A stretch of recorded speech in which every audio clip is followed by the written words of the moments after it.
Welcome. No spoilers today, just this. Get somewhere comfortable, turn the volume up, and give this one your full attention. It deserves it. The road to Larkspur Ranch was the kind that ate mufflers and swallowed cell signal whole. A ribbon of washboard gravel, cutting through country so flat and gold it looked like something out of an old postcard. The kind people used to send before anyone thought to photograph anything with their phones. Ezra Vance had been driving since sunup, his truck's AC long dead, windows cranked down to let the hot Wyoming wind roar through the cab and tangle what was left of his hair into something wilder than usual. He'd taken this job the way he took most jobs, sight unseen, based on a voice on the phone that sounded tired in a way that had nothing to do with sleep. Asterisk, I got a mare, asterisk, the voice had said. Asterisk, nobody can get near her.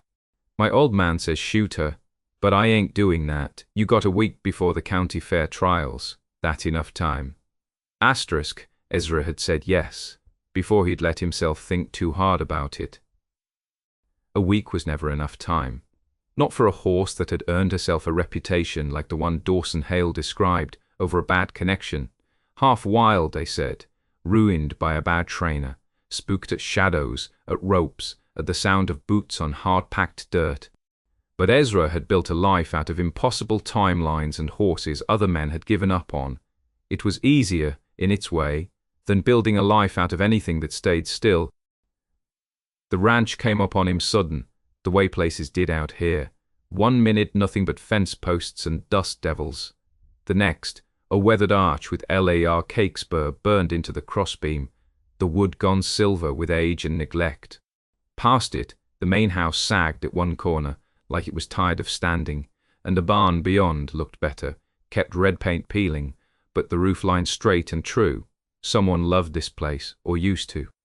He parked his truck in a cloud of its own dust, and sat for a second, letting it settle, watching through the windshield as a man came out of the barn, wiping his hands on a rag. Big through the shoulders, sunburned to the color of raw clay, sandy hair, cut short and practical. He moved like a man who'd spent his whole life doing physical work and trusted his body more than his words. Ezra felt something in his chest do a small, unbidden flip, and he told it to quit before it started anything.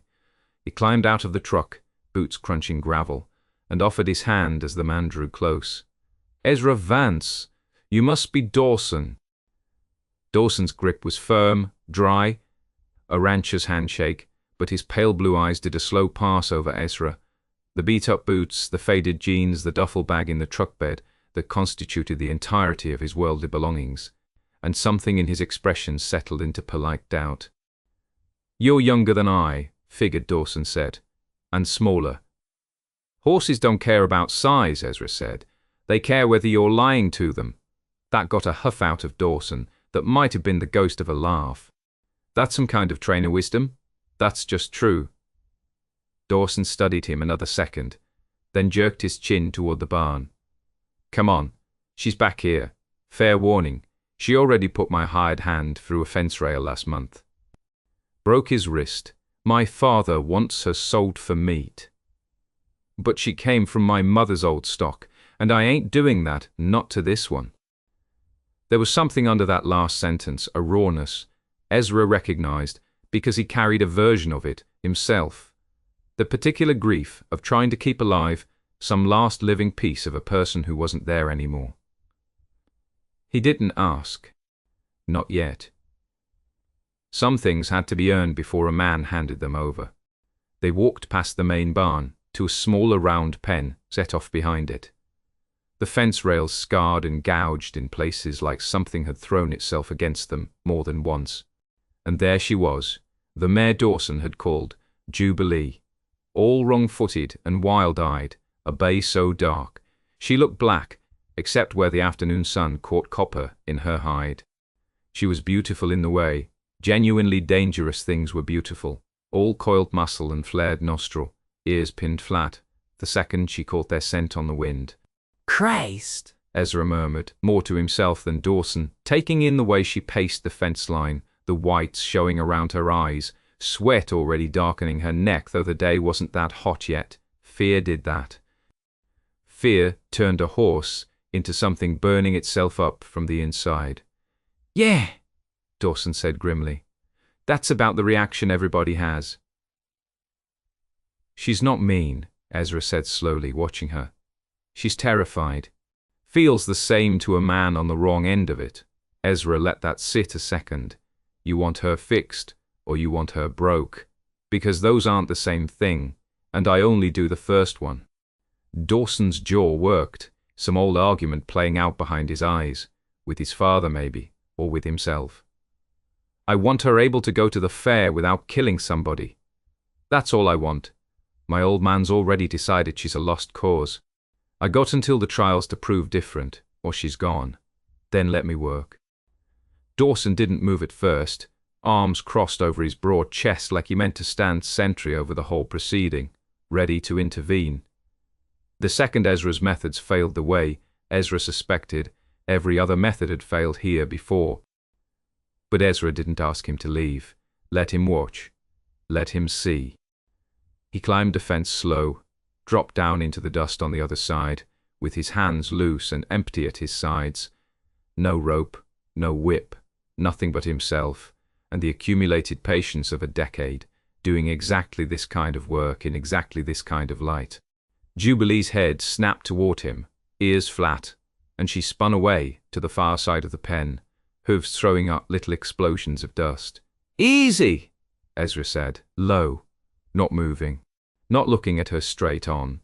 That was the mistake most people made, treating a horse like a person who needed direct eye contact to trust you, when really it was the opposite. Direct eye contact was a predator's language, and every cell in this mare's body was still speaking the language of things that got eaten. He turned his shoulder to her instead, softened his gaze, let his breathing go slow and audible, deep in his chest. Behind him, he heard Dawson shift against the fence rail, the creak of old wood, but he didn't look back. "I know," Ezra murmured, to the horse, to the yard, to nobody. "I know somebody hurt you. I know everybody who's come in here before me had a rope or a whip or a reason to make you scared. I'm not that. I'm not going to be that." Jubilee blew hard through her nose, stamped a foot, watched him with an eye rolled half white. He didn't approach. That was the whole secret, the one nobody wanted to hear, because it required the one thing modern life had beaten out of most people: waiting. He simply stood, present but harmless, radiating nothing but stillness, and let the minutes stretch long and unhurried between them, like taffy in the sun. 5 minutes. 10.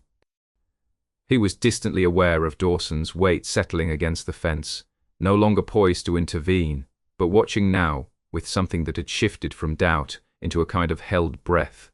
The mare paced, circled, through her head, and, slowly, the way it always happened, if you had the patience God apparently hadn't given most men, her circles grew smaller, her ears flicked toward him, then away, then toward him again, testing. Ezra began to hum. Nothing musical, just a low, tuneless note down in his chest, the kind of sound a body made without meaning to, and something about the vibration of it seemed to reach her better than words ever could.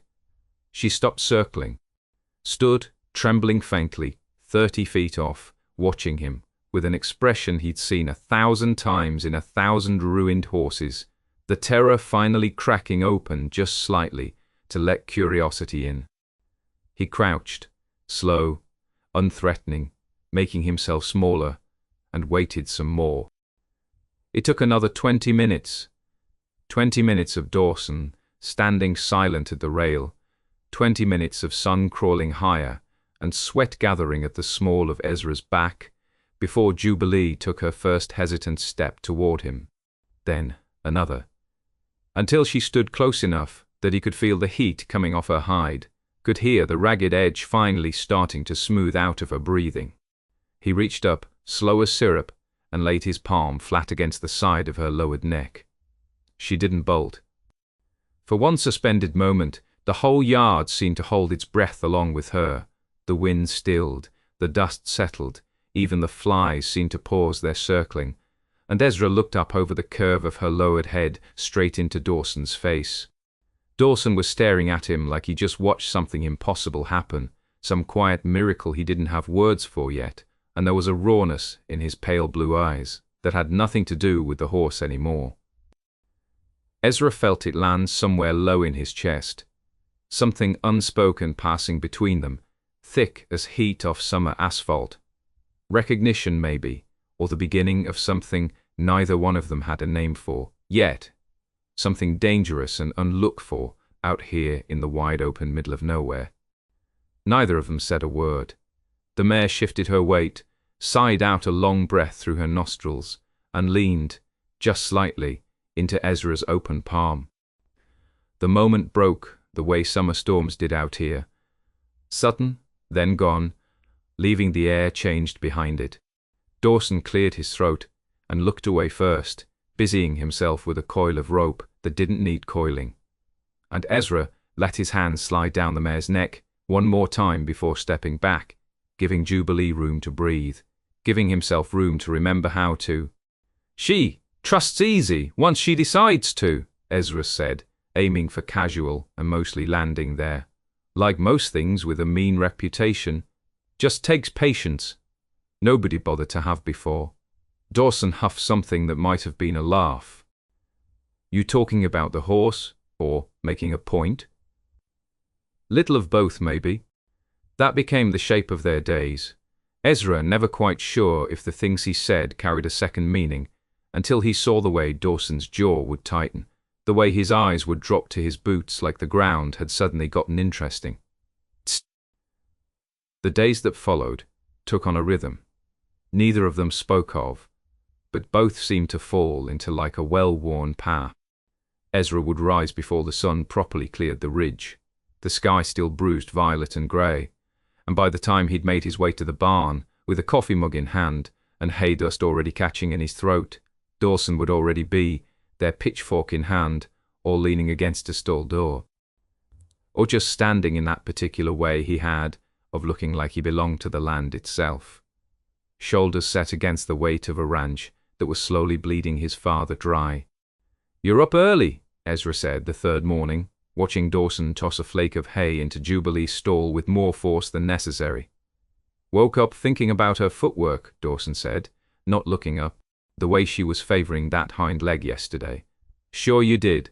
Dawson's head came up sharp, a flush creeping under his sunburn, but Ezra just smiled and let it go, because pushing too hard on something so new and unnamed felt like spooking a green horse. You had to let it come around in its own time, or it never would at all. They spent the mornings working Jubilee together, though together was a loose word for it. Ezra doing the actual training, while Dawson hung on the rail, asking questions that started out about the horse, and slowly, over days, drifted into something more personal. What made Ezra get into training horses in the first place? Whether he'd ever settled anywhere long enough to call it home? Whether he got lonely, moving from ranch to ranch the way he did, never staying long enough to put down roots? "Roots are overrated," Ezra told him one morning, running a hand down Jubilee's foreleg to check for heat, feeling the mare's muscles twitch and settle beneath his palm. "Everybody I know who's got roots also seems to have a mortgage.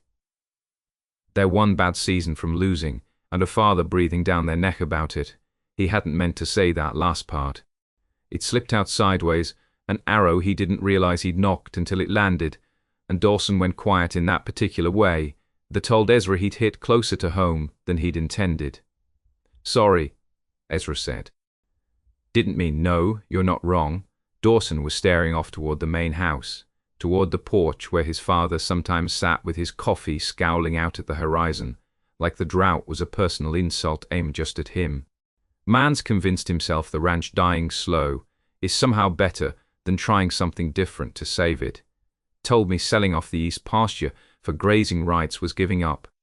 Told me entering Jubilee, in the county fair cutting competition, was a waste of entry money we don't have. He shook his head, jaw working. Told me a lot of things, actually. He tell you hiring me was a waste too? Dawson's mouth quirked, the ghost of that crooked smile Ezra had already catalogued as dangerous to his own composure. "He told me you look like a drifter who'd take our money and disappear before the horse was half broke. Charming. Should I be offended? You should see what he said about your hair." Ezra laughed.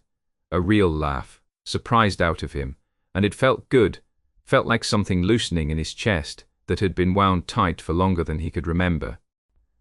Jubilee's ears flicked toward a sound, curious, and Dawson was grinning at him, over the rail, with an expression that made Ezra's pulse do something complicated and unwise.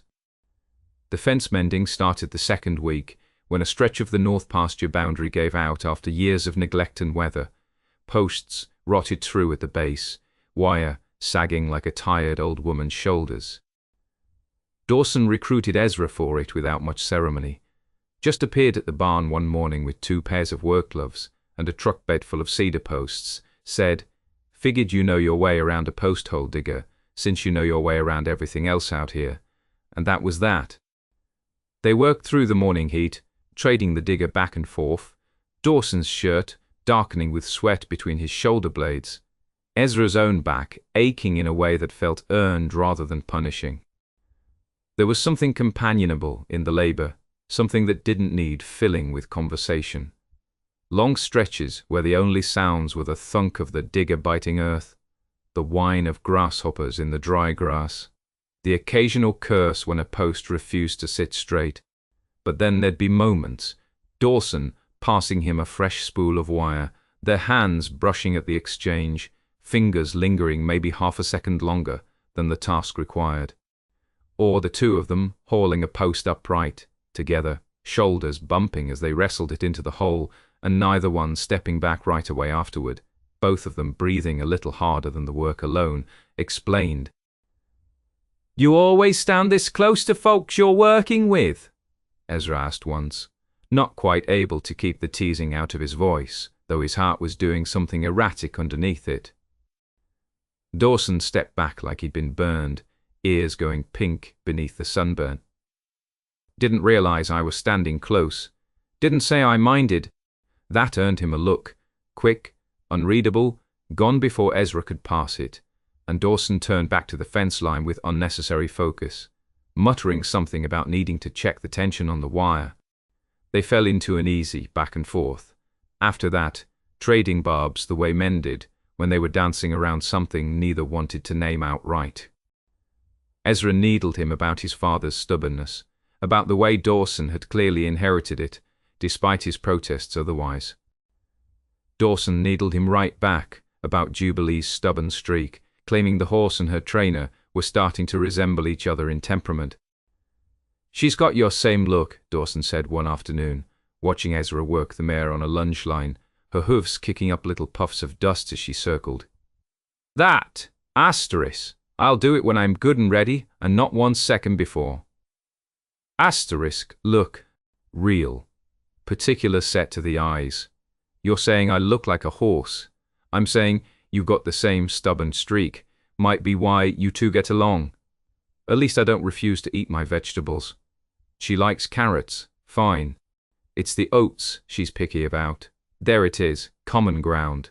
Dawson laughed at that, a full sound that carried across the yard and made something warm bloom behind Ezra's ribs, dangerous and unbidden. He was starting to catalogue those laughs the way he catalogued Jubilee's tells, the different textures of them, which ones came easy and which ones seemed dragged up from somewhere deeper, somewhere guarded. It was after supper, though, when the real pattern started to show itself. Dawson, finding reasons to be near the stables long after his chores were rightfully finished, long after the sun had dropped low enough to paint the barn wood gold and then grey. Ezra would be doing his evening check on Jubilee, running his hands over her legs, checking her water, and he'd hear boots on the gravel outside, unhurried, and know without looking who it was. "Thought you'd have turned in by now," Ezra said one such evening, not turning from where he was working liniment into the mare's tendons. "Figured I'd double-check the latch on the tack room," Dawson said, though the tack room latch had been fine for 3 days running, and they both knew it. "That's so, man's gotta be thorough." Ezra glanced back at him, then found Dawson leaning in the doorway with his hands in his pockets. Hat pushed back off his forehead, that pale blue gaze steady on him in a way that made the barn feel smaller than it was, made the space between them feel charged with something neither of them had words brave enough to use yet. "You could just say you like the company," Ezra said quietly. Something flickered across Dawson's face. Want, maybe, or fear, or some tangled combination of both, that Ezra recognized because he'd worn that same expression plenty of times himself, in plenty of other barns, in plenty of other towns where wanting the wrong thing meant packing up and moving on before anyone got close enough to see it clearly. "Maybe I do," Dawson said finally, voice low, rough around the edges. "That a problem?" "No," Ezra said, and meant it more than he probably should have. "No problem at all." The mare shifted beneath his hands, patient, and outside the crickets had started up their evening chorus, and neither man moved from where they stood, caught in the lantern light and the lengthening shadows, in the quiet, unclaimed territory of not yet asterisked and not quiter, but close, closer than either of them was ready to admit. Close enough that Ezra could feel it every time Dawson's eyes found his and held. The storm came up fast, the way they did out here in high summer, no gentle build of clouds on the horizon, no lazy roll of thunder to give a man warning. 1 minute, the sky had been bruised purple with the last of dusk, and the next, the wind had turned mean, and the first fat drops were hammering the tin roof of the barn like gunfire. And by the time Ezra registered what was happening, the whole sky had cracked open white with lightning, and the mare was already screaming. He'd know that sound anywhere. The high, raw panic of a horse, who'd decided the world was ending, hooves against wood, the crash and splinter of a stalled door, taking abuse it wasn't built for. Ezra was up off the cot in the tack room before he'd even fully surfaced from sleep. Boots, half-laced, moving through the dark barn toward the sound with his heart already hammering. "Easy, easy," his voice cracked out into the black, useless against the next roll of thunder that shook the rafters and set the mare off worse. A sound like something tearing. Lantern light bloomed behind him, swinging wild, and Dawson's voice cut through the rain, drumming on the roof. "Ezra!" "Here," Ezra called back, already at her stall, already reaching for the latch with hands that weren't quite steady. Inside, the mare was a shape of pure terror in the dark eyes, rolling white, sides heaving, front hooves striking the wood with a violence that could shatter bone if she caught a leg wrong, if she panicked hard enough to forget her own body. Dawson arrived at his shoulder, lantern held high, rain soaking through his shirt where he hadn't bothered with a coat, hair plastered dark to his forehead. "She's gonna hurt herself." "I know." Ezra's mind was already narrowing down to the animal in front of him, the way it always did when a horse needed him. All the noise of the world falling away, except for what mattered, her breathing, her eyes, the tension coiled through every line of her. "I need you to hold the lantern steady. Don't come at her fast. Tell me what to do. Just be calm. She'll take it from you if you give it to her."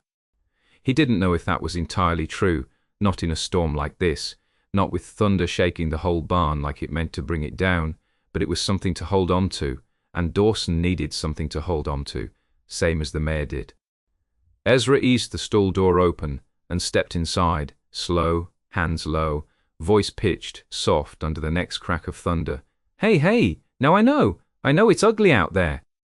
The mare's ears swiveled toward him, wild-eyed, and she shied hard into the corner, nearly clipping her hip on the feed trough. "Easy, easy, girl." Lightning split the sky again, close enough that the thunder came almost on top of it, a violent crack that made the whole barn groan, and the mare reared, front hooves pawing at air, and Ezra's heart lurched into his throat because for one terrible second he thought she'd come down wrong, thought he was about to watch her break a leg in front of him. She didn't. She came down hard but square, and Ezra didn't let himself breathe easy, just kept talking, kept his voice a low, steady river of nothing words, sounds more than sense, the same tone he'd use on any spooked animal in any barn, any town he'd ever passed through, except this time his hands were shaking and it wasn't only about the horse. Dawson. He didn't look back. Blanket. Slow. He heard Dawson move, the creak of the tack room door, and a minute later felt the weight of a horse blanket pressed into his free hand. Here, come in. Slow on her left, don't look her in the eye, straight on.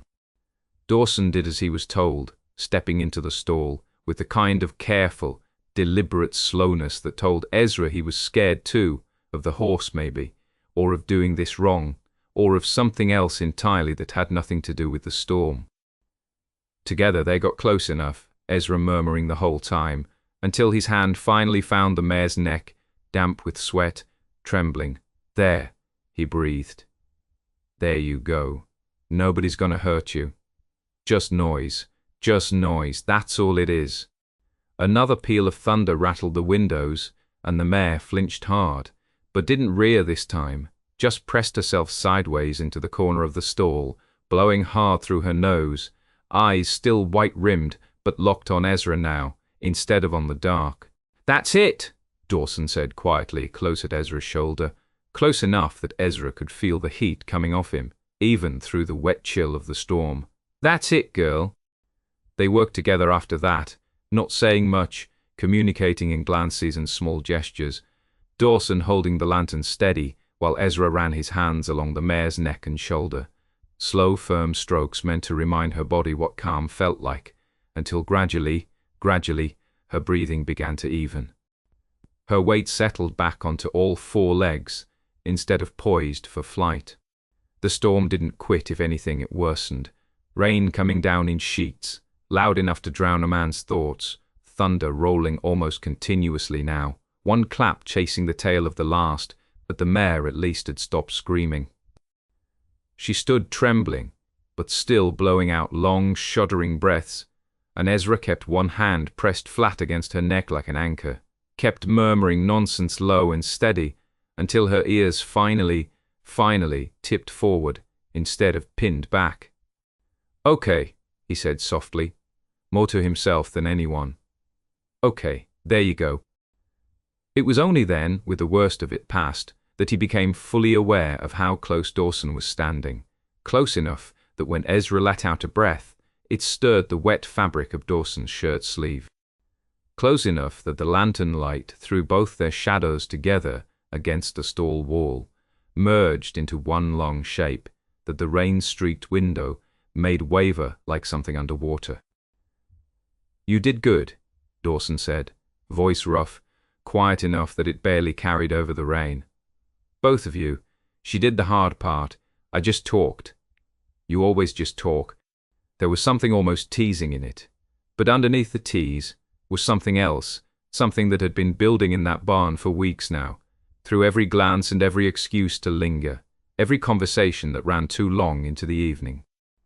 Ezra huffed something that wasn't quite a laugh, still catching his breath, adrenaline only now starting to ebb out of him and leave him shaky in its wake, the way it always did after a scare like that, hands trembling faintly, chest still tight. "Guess I talk pretty. Guess you do." The mare shifted, resettled her weight, sighed out one long breath and let her head droop low, done with the night's excitement, and Ezra should have stepped back, then should have put a respectable distance between them now that the danger had passed. He didn't. Neither did Dawson. Dawson's hand came up instead, settled against Ezra's forearm, not gripping, just resting there, warm through the damp fabric of his sleeve, thumb moving once, slow, absent, like he wasn't even fully aware he was doing it. "You're shaking," he said quietly. "Storms do that. Adrenaline." Ezra's voice came out rougher than he meant it to. "That all it is?" The lantern light flickered, throwing gold across the planes of Dawson's face, catching in his pale eyes, and Ezra found he couldn't look away from him, even though every instinct honed by years of careful, guarded living told him to. Dawson's hand was still on his arm. Dawson's face was closer than it had been a moment ago. Close enough that Ezra could feel the warmth of his breath, could see the exact moment Dawson's gaze dropped, just for a second, to his mouth. Dawson. His name came out half a warning, half something else, entirely. Something that wanted very badly for Dawson to keep leaning in the way he was leaning in. Yeah. Dawson breathed, like he'd already decided something. Like the storm and the dark and the mare, finally quiet in her stall, had stripped away whatever careful walls he usually kept stacked up around himself. His hands slid up from Ezra's forearm to his shoulder, and Ezra's own breath caught somewhere behind his ribs, the whole world narrowing down to the inch of space left between them, to the rain drumming steady now, instead of violent, to the warm gold lantern light and the smell of horse and hay and rain-wet skin, headlights swept across the barn wall.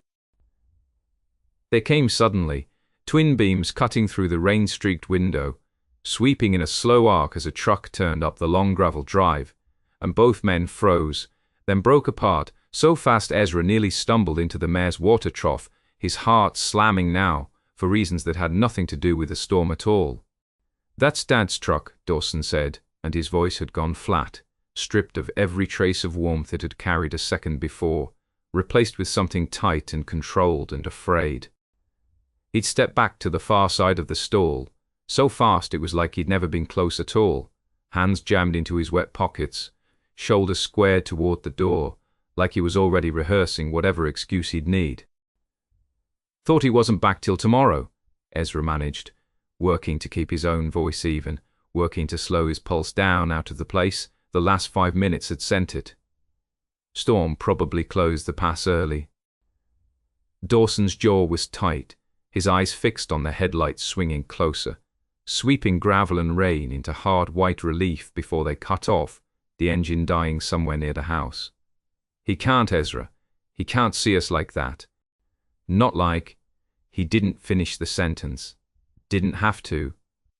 Ezra looked at him, really looked, the way you'd look at any animal.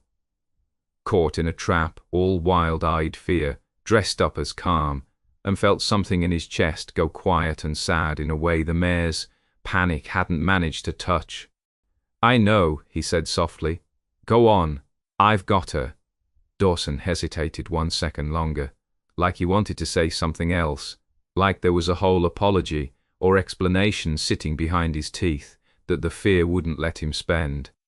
Then he turned and walked out into the rain, toward the house, toward his father, leaving Ezra alone in the lantern light with a calm horse and a heart that wouldn't slow down for a long while yet.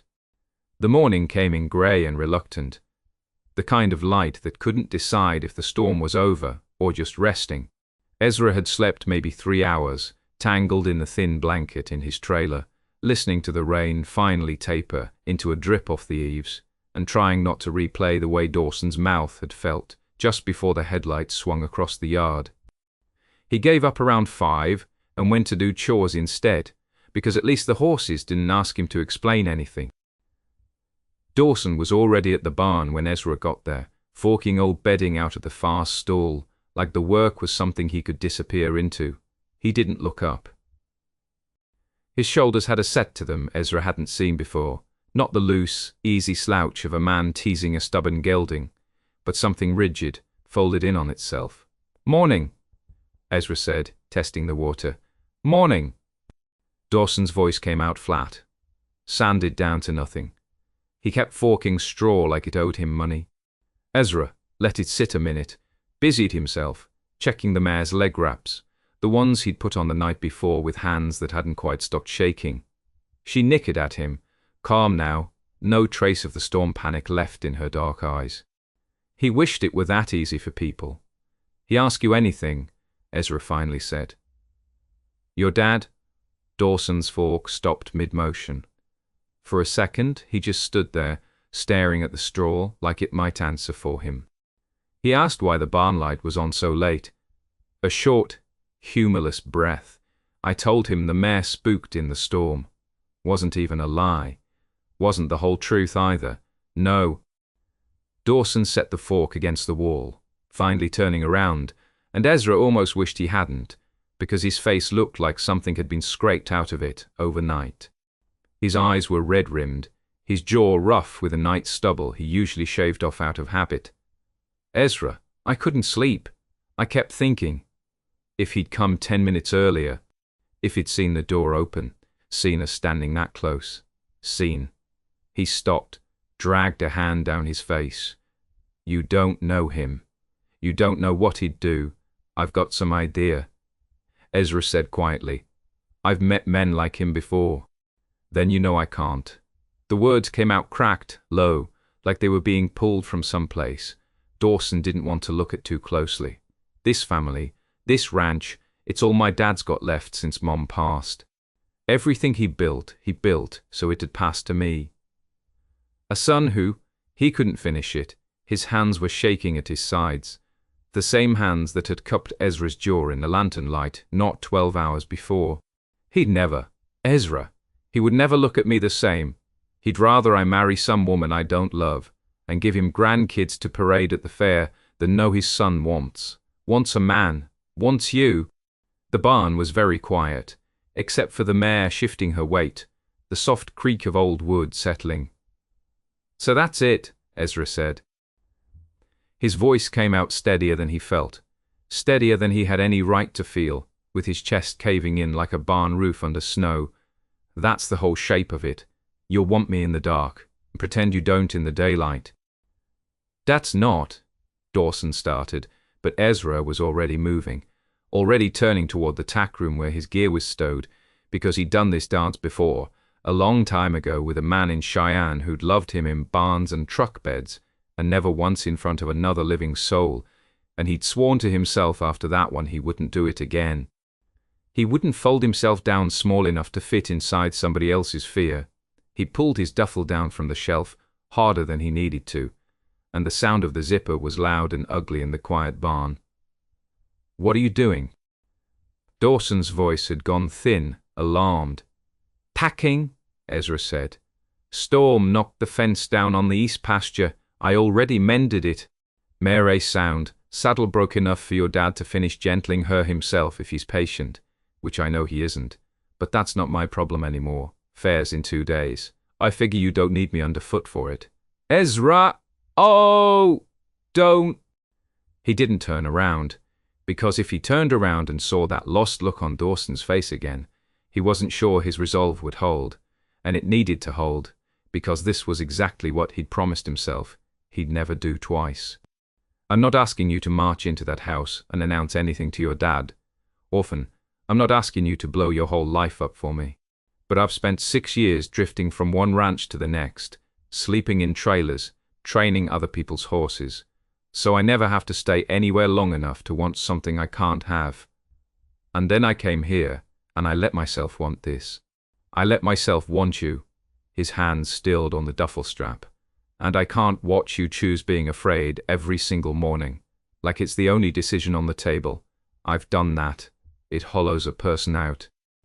Dawson crossed the barn in 3 long strides and caught Ezra's arm before he could shoulder past him, his grip both fierce and careful, like he wasn't sure he had the right to hold on but couldn't make himself let go either. Please, he said, and his voice broke clean in half on the word. Don't leave like this. Not over one bad morning. It's not one morning. Ezra finally looked at him, and God, it hurt.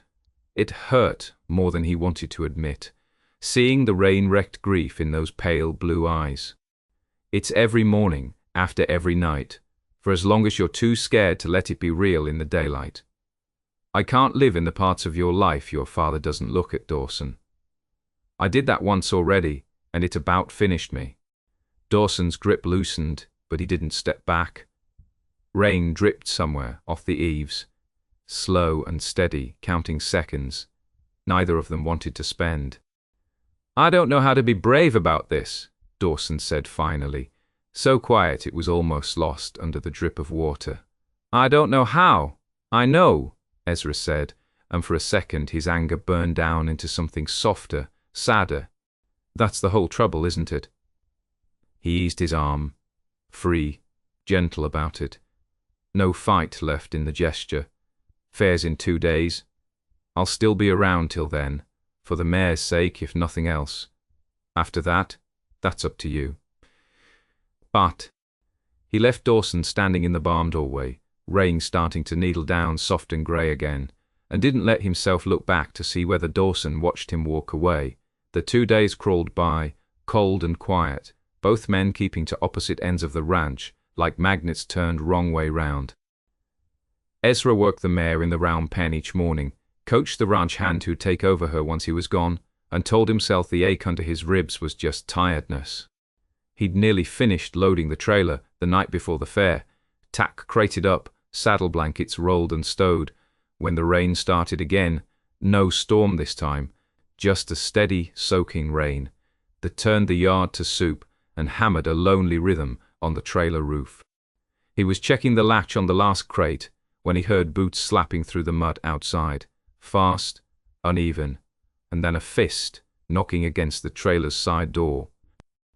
Ezra opened it to find Dawson standing there, soaked clean through, his sandy hair plastered dark to his forehead, his shirt clinging to his shoulders, water running in rivulets down that crooked, nervous, almost smile he wore like armor. "You're gonna catch your death," Ezra said, because it was easier than saying anything true. Probably. Dawson didn't move, just stood there dripping in the doorway, chest rising and falling too fast for a man who'd only walked from the house. "I've been standing outside for 10 minutes trying to figure out what to say. Practiced about 6 different speeches. Forgot every one the second I saw the trailer lights on." "Dawson, you said the mare was stubborn," Dawson cut in, words tumbling out before his nerve could fail him. "Worst one you'd ever worked, you said, but she's not," he laughed, short and shaky, rain still running off his jaw. I'm the stubborn one, Ezra. Dug my heels in so hard against wanting something good. I about broke my own damn leg doing it." Ezra felt his throat go tight, didn't trust his voice yet, so he just stood there in the trailer doorway and let Dawson keep going, because it seemed like something he needed to say all the way through. "I'm not going to stand here and tell you I've got it all figured out. My dad, the ranch, none of that simpler tonight than it was 2 days ago." His hands were trembling, not from cold, Ezra realized, but something rawer than that. "But I know I'd rather figure it out scared with you than have it easy and quiet without you. I don't want quiet anymore. I want—" He stopped, swallowed hard. "I want you. However, that has to look." The rain kept falling, softer now, drumming gentle on the trailer's tin roof, and Ezra reached out and pulled Dawson in out of it, both of them soaked and trembling, and finally not pretending. Dawson's hands found his face like they'd been aching to all week, and when their mouths met it wasn't hurried, wasn't stolen in a barn with one ear tuned for headlights. It was slow, unafraid, salt rain and warmth, and 2 men choosing at last not to be scared of wanting each other in the light.